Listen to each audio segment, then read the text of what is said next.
Is your living room a space that you can't even begin to get a handle on? Are you not sure about the clutter or where to begin when it comes to making your living room an actual place for living? That's what we're going to dive into today.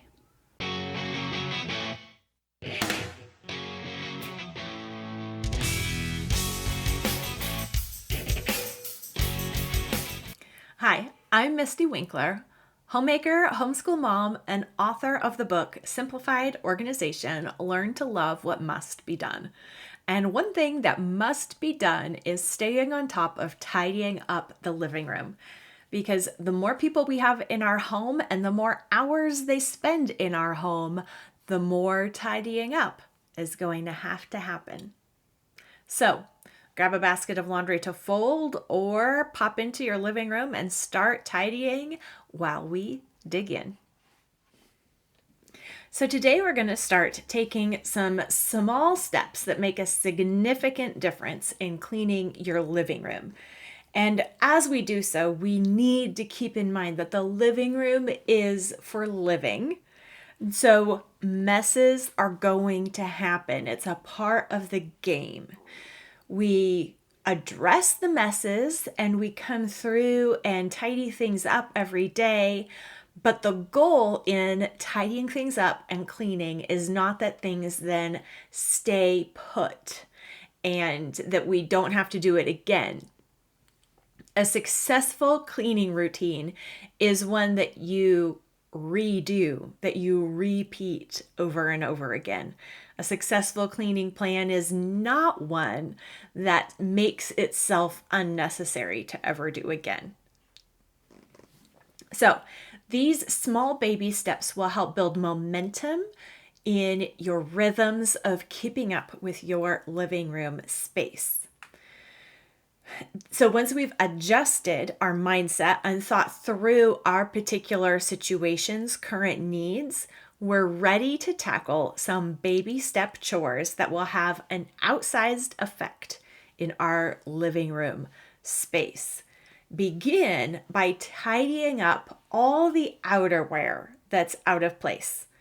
Coats, socks, shoes, gloves, hats, these things that just get discarded off of various people's bodies as they start living. When maybe they've come in and they shed their coat, maybe they want to kick their feet up on the couch, so they kick off their shoes. Like, you want them to take their shoes off before they put their feet on the couch. So it's not a problem that they took their shoes off and they're now on the floor. It's better than on the couch.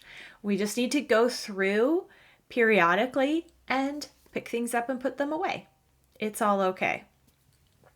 So especially if your entryway joins your living room space, you probably will have coats and shoes pile up. It's not a problem to solve, as in make it never happen. It is a situation that we have to get good at regularly addressing. So instead of spinning your mental and emotional wheels over how to make it stop happening, just focus on what's in front of you right now. Put things away where they belong. Line up the shoes or toss them in a basket. Hang up the coats.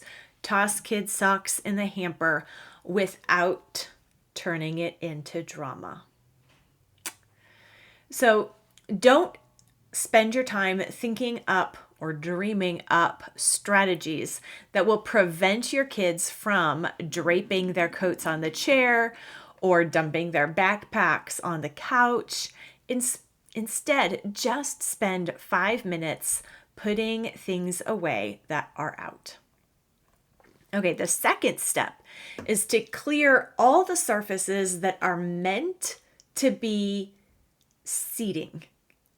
Couches, chairs, maybe benches. Spruce those spaces up so that they are available for their proper use.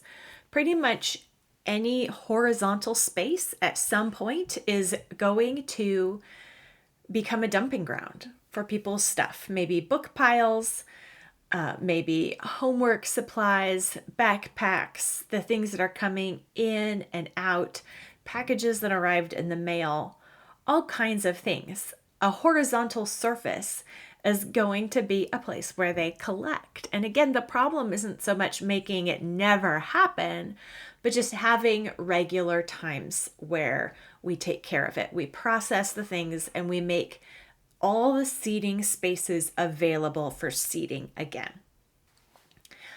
Last week in the kitchen, we talked about having a kitchen island of sanity, which is a place that's available for the work of the kitchen.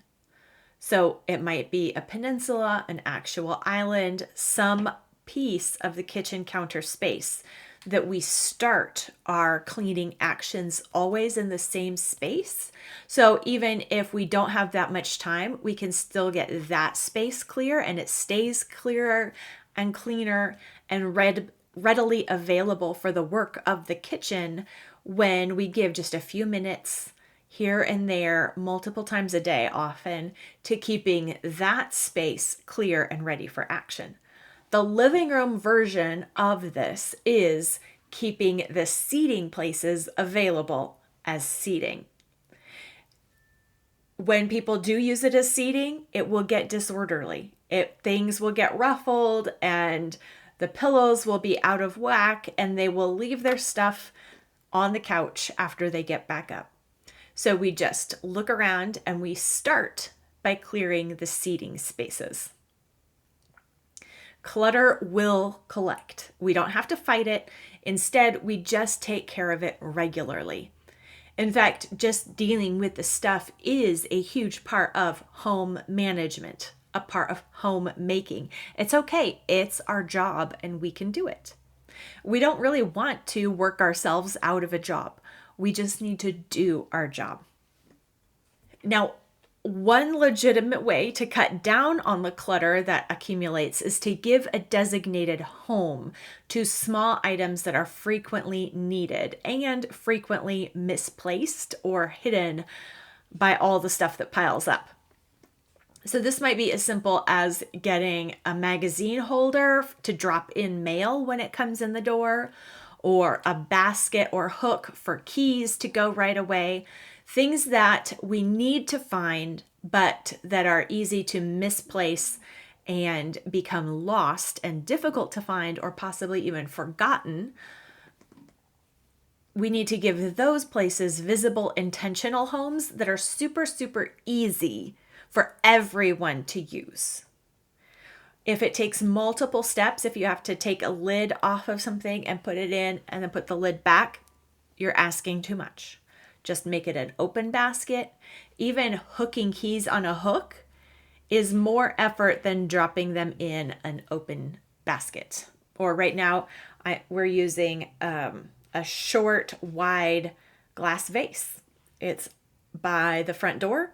And so when anyone comes in from driving any of the vehicles, no matter which keys are in their hand, they just go straight into the key holder. And sometimes the sunglasses are there too, or other things that are needed for driving. They just go there. And then everyone knows where to grab their keys. These are the 3 steps that will start building momentum in your living room cleaning routines. Of course, there are certainly more cleaning steps that you might need to take in your living room space. We haven't talked about vacuuming, washing windows, or anything else too drastic. However, we have dealt with the common irritants that most inhibit the living room from doing its job of being a space for people to live in. And that's always where we should begin.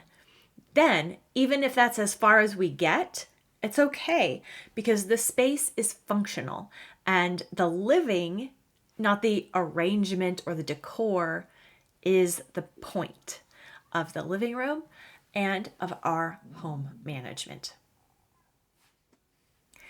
We're in week 2 of our Organize October project. If you want the checklist for cleaning up your living room and getting things under control in your house, then just go to simplyconvivial.com/October. It's a completely free challenge and it's been a lot of fun so far. There are prizes and opportunities for giveaways all month long. So simplyconvivial.com/October is where you need to go to sign up for this 5-week challenge. It's not too late. We're only in the middle of week 2. We'd love to have you join us. simplyconvivial.com/October.